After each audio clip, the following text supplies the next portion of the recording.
जी, defamation आपके नाम के अगेंस्ट एक ऑफेंस है। हमने बहुत ज़्यादा ऑफेंसेस क्या देखे हैं, against your body, against your property, but defamation आपके नाम के अगेंस्ट है। और इसमें जो है, फॉर एग्जांपल, एक पर्टिकुलर जो नाम है उसको लेकर के ही आप डिफेम कर सकते हो। तो डिफेमेशन की सबसे ज़्यादा सज़ा जो होती है वो 2 साल की है, और आज तक ऐसी सज़ा पुराने किसी भी केस में देखी नहीं गई है। और सदस्यता की बात रही तो ऐसा किसी भी प्रेसिडेंट में भी नहीं देखा गया है। कोर्ट की पहली बात तो ये कि हमें हमेशा केस दायर करने से पहले ये देखना चाहिए कि जुरिस्डिक्शन कहाँ का बनता है। यहाँ पे ये जो ऑफेंस हुआ था ये हुआ था कर्नाटका में, पर तब भी इसका जो केस है वो फाइल हुआ गुजरात में। उसके साथ साथ उन्हें मिली सबसे ज्यादा सजा 2 साल तक की, और उनकी सदस्यता भी कर दी गई खत्म। तो ये जो मामला है, हाँ, इसको देखा जाए तो पॉलिटिकल है, इसका बैकड्रॉप जो है पॉलिटिकल है, लेकिन जो सुप्रीम कोर्ट है वो इसको पॉलिटिकल एस्पेक्ट से ना देखते हुए इसको एक डिफेमेशन के केस की तरह देखते हुए आगे बढ़ाएगा। इसी अगली सुनवाई के लिए वक्त आएगा, सुप्रीम कोर्ट से बिल्कुल आएगा, क्योंकि ये मैटर जो है ये सिर्फ एक मोदी कम्युनिटी को नहीं लेकिन पूरे देश को इफेक्ट कर रहा है कहीं ना कहीं। तो उस पूरे कि उनका डिसीजन पूरे देश को इफेक्ट करेगा, कहीं ना कहीं सरकार को इफेक्ट करेगा, ये सारी चीज को देखते हुए इस पे अभी वक्त और लगेगा। लेकिन नमस्कार, मैं हूं आपके साथ गौरव राजेंद्र और आप देख रहे हैं संचार इंडिया। और इस वक्त मेरी मौजूदगी सुप्रीम कोर्ट परिसर में है।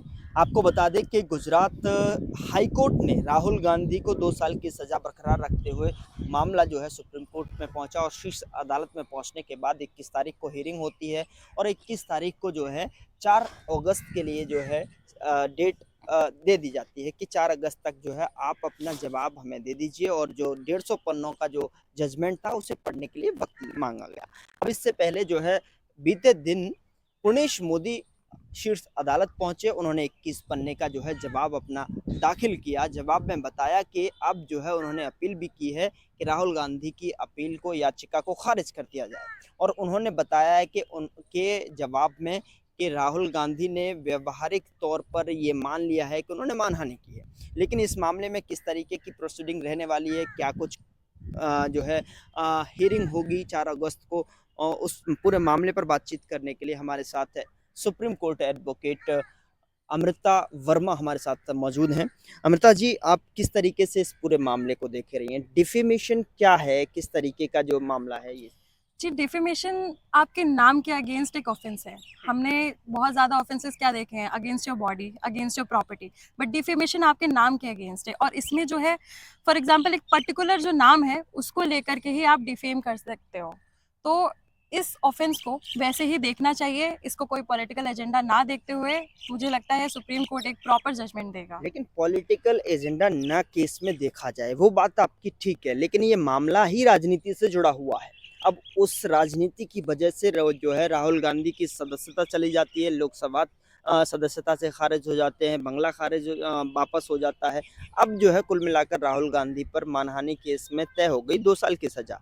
अब उसमें जो है, अब क्या सवाल ये है कि क्या सुप्रीम कोर्ट जो है 2 साल के जो सजा है बरकरार रखी गुजरात हाई कोर्ट से, उसमें राहत देता है, या किस तरीके की जो कार्रवाई है वो देखें? जी, डिफेमेशन की सबसे ज़्यादा सज़ा जो होती है वो 2 साल की है, और आज तक ऐसी सज़ा पुराने किसी भी केस में देखी नहीं गई है। और सदस्यता की बात रही तो ऐसा किसी भी प्रेसिडेंट में भी नहीं देखा गया है। कोर्ट की बात करते हुए हमें ये पता है कि अगर सदस्यता जैसा कोई भी टॉपिक जो है आज तक कभी भी आया नहीं है डिफेमेशन के केस से रिलेटेड। क्या आपको लग रहा है कि ये पूरा जो केस है इतना महत्वपूर्ण था? क्या डिफेम पुर्णेश मोदी, जो कि राहुल गांधी कह रहे हैं कि मैंने पुर्णेश मोदी को इन्वॉल्व नहीं किया, ना उनका नाम लिया है, तब भी जो है एक कर्नाटक का मामला गुजरात में जो है दायर किया जाता है? जी, पहली बात तो ये कि हमें हमेशा केस दायर करने से पहले ये देखना चाहिए कि जुरिस्डिक्शन कहाँ का बनता है। यहाँ पे ये जो ऑफेंस हुआ था ये हुआ था कर्नाटका में, पर तब भी इसका जो केस है वो फाइल हुआ गुजरात में। उसके साथ साथ उन्हें मिली सबसे ज्यादा सजा 2 साल तक की, और उनकी सदस्यता भी कर दी गई खत्म। तो ये जो मामला है, हाँ, इसको देखा जाए तो पॉलिटिकल है, इसका बैकड्रॉप जो है पॉलिटिकल है, लेकिन जो सुप्रीम कोर्ट है वो इसको पॉलिटिकल एस्पेक्ट से ना देखते हुए इसको एक डिफेमेशन के केस की तरह देखते हुए आगे बढ़ाएगा। इसलिए इन्होंने कंप्लेनेंट यानी कि जो मोदी जी है उनका जो है रिप्लाई फाइल हुआ है 21 पेज का, और उसे भी वो सुनने के लिए आगे इस पे 4 तारीख को प्रॉपर डिसीजन दिया जाएगा कि उन्होंने क्या कहा है और उसको वो किस तरह से ले रहे हैं। अब जैसे कि उन्होंने अपने पक्ष में अपना जवाब दाखिल किया है कि याचिका को खारिज कर दिया जाए, यानी कि जो राहुल गांधी के तरफ से जो हलफनामा है या फिर दलील दी जाएंगी उनको ना माना जाए और सजा को बरकरार रखा जाए। तो आपको कितना दम इन बातों में लगता है? क्या जो सुप्रीम कोर्ट है, क्या जज जो है जुडिशरी उस बात को मानेगी कि नहीं सुना जाए और याचिका खारिज कर दी जाए? जी देखिए, याचिका खारिज करने के लिए उन्होंने ये अपना ओपिनियन रखा है।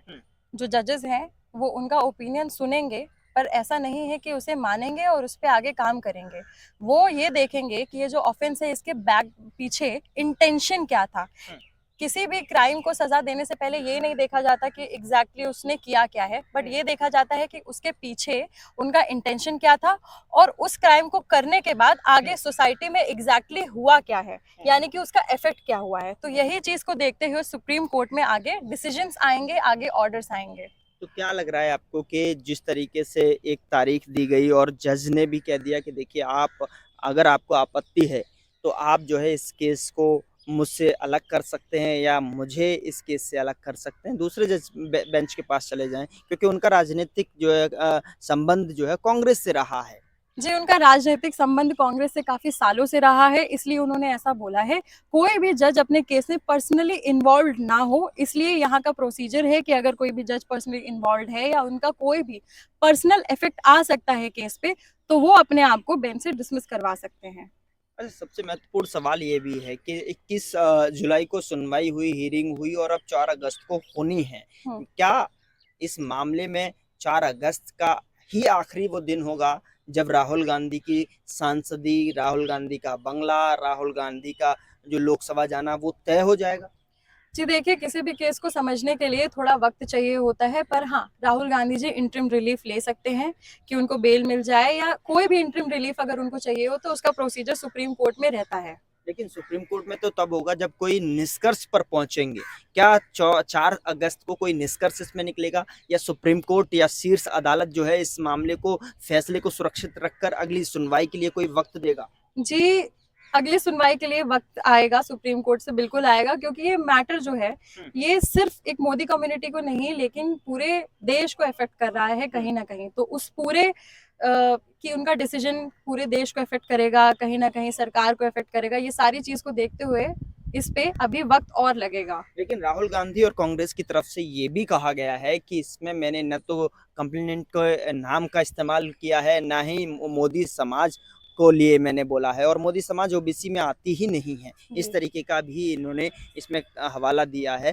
तो आपको क्या लगता है कि इस मामले में जो है मोदी या फिर राजनीतिक भाषण के तौर पर देखेगा कि राजनीतिक भाषणों में जो है एक दूसरे पर जो है पॉलिटिकल स्पीच होती हैं, हेट स्पीच होती हैं, हॉट स्पीच भी होती हैं, तो उस मामले में नजरिए से देखेगा या फिर पर्सनली तौर पर जो है केस को जिसको पर्सनली तौर पे ना देखते हुए जो कोर्ट है इसको ऐसे देखेगा कि एग्जैक्टली इसका सोसाइटी पे इफेक्ट क्या आया है, सोसाइटी पे क्या इफेक्ट आया है, सोसाइटी में और क्या चीजें होती रहती थी पहले, यानी कि पहले जब पॉलिटिकल रैलीज होती थी तो एग्जैक्टली क्या होता था वो चीज देखी जाएगी और आगे क्या होगा वो सारी चीजें देखी जाएंगी। ये नहीं देखा जाएगा कि एक पर्सन को क्या इफेक्ट हुआ है एग्जैक्टली, ये सारी चीजें ना देखते हुए ये देखा जाएगा कि पहले से क्या चलता आ रहा था, यानी कि क्या कस्टमरी प्रैक्टिसेस थी एक चुनाव को लेकर के, वो सारी चीजें देखी जाएंगी। और कस्टमरी प्रैक्टिसेस भी हमारे लॉ का पार्ट है, जैसे कि हिंदू लॉ जो है वो एक कस्टमरी लॉ ही है, तो उस चीज को देखते हुए ही डिसीजन आएगा। तो क्या लग रहा है आपको कि इस शीर्ष अदालत में पहुंचकर राहुल गांधी को न्याय मिलेगा, या फिर दूसरा चीज, अगर दूसरे सवाल पर नजर डालें, क्या इसमें सीजीआई इंटरवीन कर सकते हैं? जिसमें chief justice of India intervene कर सकते हैं, पर अभी जिस बेंच के पास ये केस आया है वो बेंच सर्वोच्च बेंच है अभी इस चीज के लिए, और जो सर्वोच्च न्यायालय है यानी कि अपील के तौर पे जिस तरह से ये केस आया है यहीं पे राहुल गांधी जी को जो है जस्टिस मिलेगी। तो आपको लग रहा है कि इस भाषण के द्वारा जो है किसी को क्षति या फिर इस तरीके का डिफेम करना कितना जायज है? क्या उस वक्त जब निर्णय होगा, जब सांसदी होगी, क्या नोटिफाइड, जब नोटिफिकेशन जब जारी होगा कि इनको सारी चीज़ें बहाल कर दी जाएं या बरी कर दिया जाए, तो आपको लग रहा है कि कोर्ट के द्वारा पुणेश मोदी को भी फटकार लगाई जा सकती है या जो कंप्लेनेंट है उनको भी जो है कुछ सजा के तौर पर सुना सकता है? जी देखिए, डिफेमेशन सेक्शन 499 में इसके 10 एक्सक्यूजेस हैं, यानी कि जो पुर्णेश मोदी जी हैं वो 10 पॉइंट्स ले सकते हैं डिफेमेशन से रिलेटेड। और वो 10 पॉइंट्स में सबसे बड़ा पॉइंट आता है सच। तो अगर ये सच है और अगर इसमें लगता है कि पुर्णेश मोदी जी का भी कोई इंटेंशन नहीं था इनको डिफेम करने का, तो फिर उनके अगेंस्ट कोई सजा नहीं हो सकती है, कोई भी कार्यवाही नहीं हो सकती है। पर अगर कोई इंटेंशन था और ऐसा कोई केस आता है तो बिल्कुल कोर्ट जो है अपने अकॉर्डिंगली उस चीज को डिसाइड करेंगे। अच्छा, आपको बखूबी पता है कि कितने जो केस जो है, अगर मैं हाई कोर्ट की बात करूं या फिर लोअर कोर्ट की बात करूं और सुप्रीम कोर्ट की बात करूं, इतने सारे केस पेंडिंग रहते हैं। लेकिन इस चीज़ में डिफेम आपको लग रहा है कि डिफेमेशन केस इतना महत्वपूर्ण है कि इसमें इतना सुप्रीम कोर्ट वक्त जाया करे, उसको लेकर कुछ जो है फटकार लगा सकता है कि दोनों पक्षों को या फिर एक पक्ष को जिसका नाम भी इसमें नहीं लिया गया? जी देखिए, सुप्रीम कोर्ट में डिफेमेशन के cases rarest of the rare cases में आते हैं। डिफेमेशन के केसेस सुप्रीम कोर्ट पहली बात तो आते नहीं है, पर क्योंकि ये डिफेमेशन केस पूरे पॉलिटिकल कल्चर को अफेक्ट कर रहा है और जो कस्टमरी प्रैक्टिसेस है उनको अफेक्ट कर रहा है, इसलिए ये केस यहाँ पे आया है। हालांकि ये केसेस डिफेमेशन के तौर पे देखा जाएगा, पर इसकी जो इम्पोर्टेंस है वो नेशनल लेवल की इम्पोर्टेंस है, इसलिए ये केस सुप्रीम कोर्ट आया है। क्या आपको लग रहा है कि 4 अगस्त के दिन जो है राहुल गांधी की सांसदी बहाल हो जाएगी, अंतरिम बेल मिलेगी या बेल के रूप में आप देख रहे हैं? जी, इंटरिम रिलीफ के रूप में मैं इसे देख रही हूँ और हो सकता है उन्हें उनकी सांसदी वापस मिल जाए। 4 तारीख को ही वो जो है सांसदी उनकी वापस होगी या फिर अभी वक्त और लगने वाला है? वक्त और लग भी सकता है और 4 तारीख को भी हो सकता है। हालांकि इंटरिम रिलीफ का मेन इंटेंशन यही होता है कि जल्द से जल्द उन्हें सबसे पहले जो अभी जरूरत है वो हेल्प मिल जाए। कौन से पॉइंट हो सकते हैं जो कि राहुल गांधी की तरफ से वो अपने जो है यहाँ रख सकते हैं कि मैंने मानहानि नहीं की है, वो कौन से मजबूत बिंदु होते हैं अगर लॉ के हिसाब से बात करें? जी, डिफेमेशन जो है वो एक पर्सन के रिगार्डिंग होता है और वही पर्सन जो है कंप्लेनेंट होता है। पर यहाँ पे जो है एक नाम लिया गया है मोदी, तो वो एग्जैक्टली कौन पर्सन है, क्या है। और दूसरी चीज, उसे सोसाइटी मोदी नाम से क्या सोसाइटी क्या देखती है, हमारे नरेंद्र मोदी जी को देखती है या फिर नीरव मोदी जी को देखती है, ये डिफरेंस बहुत बड़ा क्रिएट हो जाता है। तो लोगों की नजर में डिफेमेशन हुआ है कि नहीं, ये देखना बहुत जरूरी है और यही चीज सुप्रीम कोर्ट जो है वो देखेगी कि एग्जैक्टली इसका इफेक्ट क्या हुआ है और उसी हिसाब से डिसीजन आएगा। तो उसी हिसाब से डिसीजन आएगा। फिलहाल ये थी हमारे साथ अमृता वर्मा, जो कि सुप्रीम कोर्ट एडवोकेट। फिलहाल इस रिपोर्ट में इतना ही। नमस्कार।